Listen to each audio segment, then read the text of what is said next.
भीनमाल के सक्रिय व व्यापारिक संगठनों के प्रतिनिधियों ने आज आईएएस उपखंड अधिकारी श्री मोहन कसानिया से भीनमाल की अलग अलग समस्याएं नगर की बताई, जो कि उनको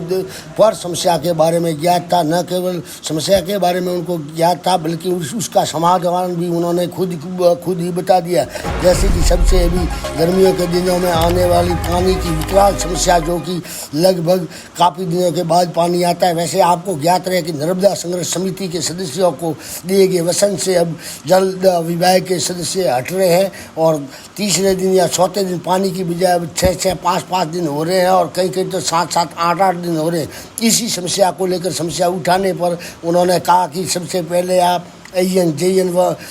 एक्शन को आप लिखित में दें, उसके बाद अगर भी वो समस्या का समाधान नहीं होता है तो मेरे पास लिखित में शिकायत दें, ताकि मैं खुद उनके विरुद्ध कुछ कार्रवाई कर सकूं। वैसे उन्होंने पानी को लेकर के भी कुछ मजबूरियां भी प्रस्तुत की और इसी के साथ नगर के विभिन्न समस्याओं के मुद्दों पर व समाधान पर भी उन्होंने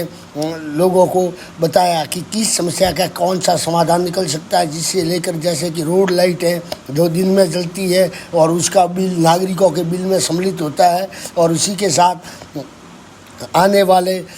बारिश के दिनों में जो नाले अवरुद्ध होते हैं जहाँ पर जल भराव होता है, उसी को लेकर भी व्यापारियों के साथ डोर टू डोर उन्होंने हर चीज़ का जायज़ा लिया। न केवल जायज़ा लिया बल्कि उन्होंने उसको नोट भी किया और इसी के साथ उन्होंने CCTV कैमरों के बारे में लिखा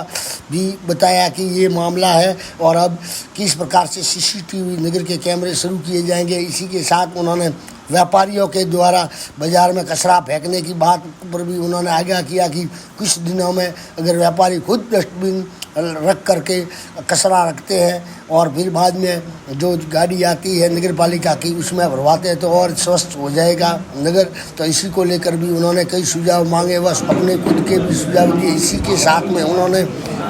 भू माफियाओं के बारे में भी कहा कि जो नगर पालिका व राज्य सरकार को बहुत बड़ा नुकसान पहुंचाने हैं वो भी उनकी नज़र में है, और इसी प्रकार से उनके खिलाफ भी समय आने पर या शिकायत मिलने पर कार्रवाई की जाएगी। व इसी के साथ उन्होंने फजूल एक दूसरे के खिलाफ शिकायत करने वालों लोगों को भी उदाहरण के तौर पर आगाह किया कि ऐसी शिकायतें न करें, व्यर्थ प्रशासनिक समय बर्बाद न करें, क्योंकि ये जन सेवा के काम में आने वाला समय होता है और इसमें फजूल लिखापढ़ी करके जो पेश करते हैं ज्ञापन व जो अर्जियों के द्वारा, जो कि सब समय बर्बाद होता है और नगर के काम नहीं आ सकता है। जो कृषि भूमि की कालानियाँ काट रहे हैं और लोगों को मूर्ख बना करके जो ज़मीनें बेच रहे हैं, उनके बारे में भी उन्होंने कहा कि ये लोग बड़ी ही राजस्व की हानि करते हैं और लोगों को सुविधाओं से वंचित करते हैं। इसी के साथ में उन्होंने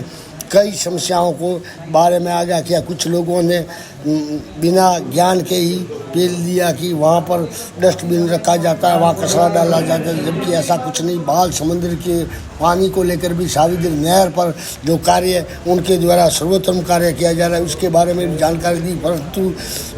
दानदाताओं से अपील की कि बाल समुद्र क्या तालाब को